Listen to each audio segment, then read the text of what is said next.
What's going on, guys? This is Rob, and this week's episode of What If was interesting, but it wasn't nearly as good as episode number 4. However, I think this episode did something that What If episode 4 didn't, and any of the episodes didn't do, which was give us a much better indication of what the purpose behind What If is in relation to the Marvel Cinematic Universe. So the things I loved about this episode, I loved the way that Eric Killmonger was depicted. Truth to tell, I never really liked the way that Eric Killmonger was done in the MCU. Now, I loved Michael B. Jordan as Eric Killmonger, but what made Killmonger so dangerous in the comics is that he defeated Black Panther even when T'Challa had his powers. That's what made Killmonger such just like this enormous presence. Like, holy cow, this guy defeated Black Panther even when Black Panther had his powers. That's what made him so cool. That and the fact that Eric Killmonger was so incredibly smart. He was every bit as intelligent as T'Challa was.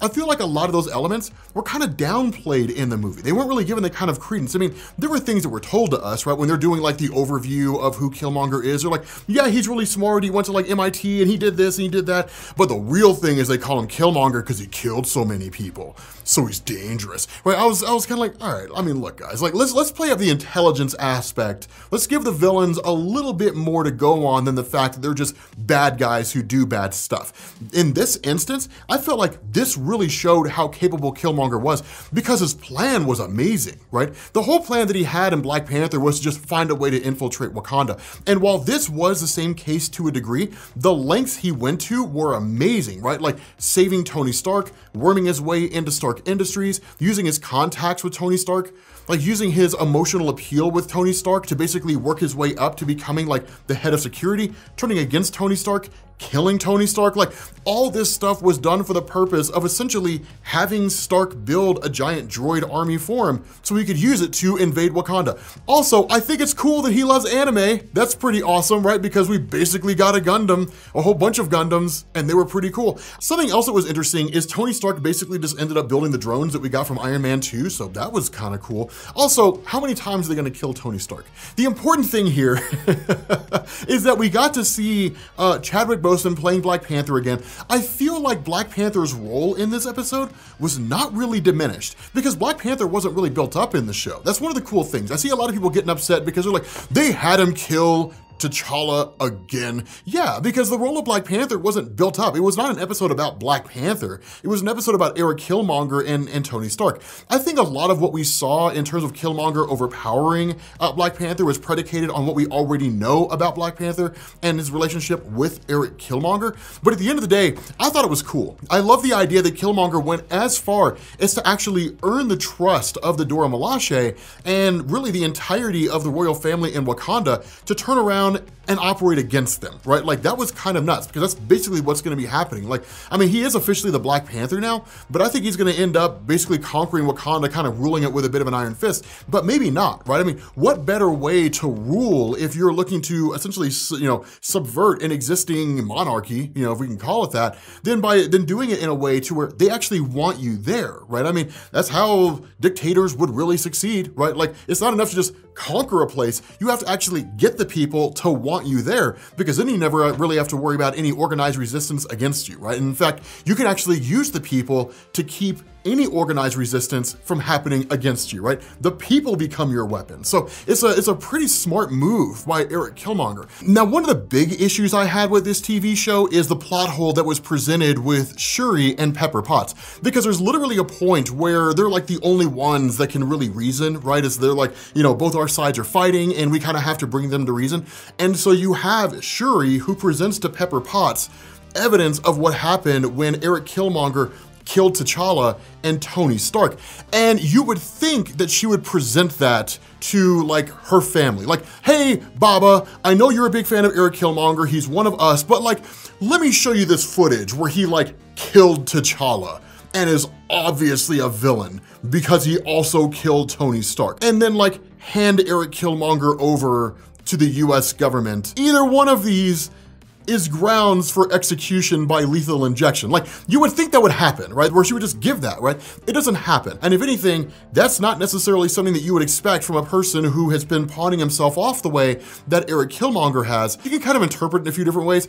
Truthfully, that's one of the drawbacks of the What If shows, is that there's not a whole lot of time for development. It's why you have to be careful. You can go in depth, but you can't go too in depth, because then you don't have enough time to explore the stuff that you went too in depth about. But maybe it's something that we'll see later on. Having said that, the ending is really where the meat and potatoes of this whole episode happens. And the funny thing about this is that it's easy to miss, because literally the episode ends with the watcher being like, all right, y'all, I gotta get to a meeting. We'll pick this up next week, right? And then he just leaves, right? He's just like, and that's it. So here's the crazy thing about this, right?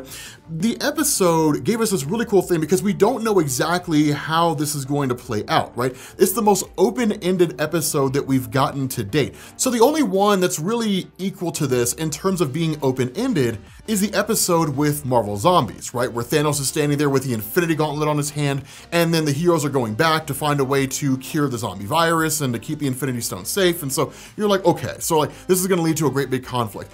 It's easy to look at that and to say, these are things that we're going to see in season 2, and maybe we will. Honestly, I think we're gonna visit these universes in Doctor Strange 2. And that's where I think a lot of this meat and potatoes with the What If series basically exists. I mean, the What If series is also based on what happened with Loki, right? Because it's one thing to say the multiverse came back, it's another to say, and do you want to see what these universes look like? Like, people are like, yeah, definitely, just make sure they're good, unlike the first episode of What If. So people are excited and they're enjoying this whole thing, but I feel like it needs to have a bigger thing, right? It has to be more pop, right? More pizzazz than just like, here's a universe where shit pops off. Like, instead, I think what we're gonna end up seeing is a lot of these universes visited in Doctor Strange 2 Multiverse of Madness. We might see them for like 15 seconds, we might see them for 5 minutes. I don't really think any of the plot threads that were left open-ended in these episodes will be resolved in Doctor Strange 2. If they are resolved, we'll end up seeing them in season 2. But I think that a lot of these universes that we're seeing here are going to appear in Doctor Strange 2, right? You've got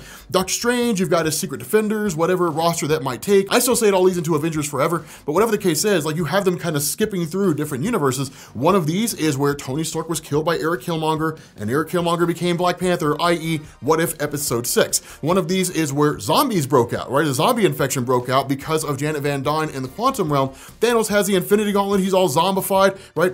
Episode number 5. Like, you're gonna see these different episodes crossing over. I think some of these are actually going to have major roles in Doctor Strange 2, which would be the one that was left open with Peggy Carter, episode number 1, right? Where she goes on to become a founding member of the Avengers, most likely. There's a giant tentacle monster that we saw in that episode and episode 4. There's a lot of stuff here that could continue on or be visited in Doctor Strange 2.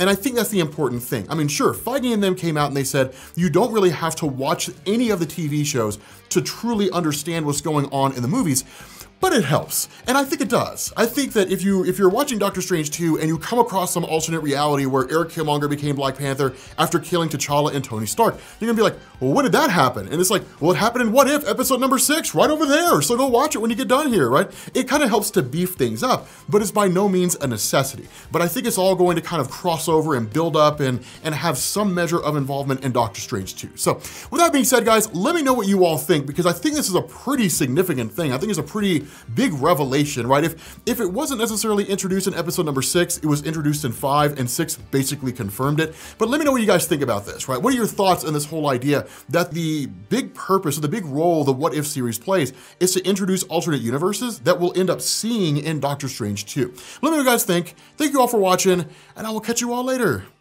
Peace.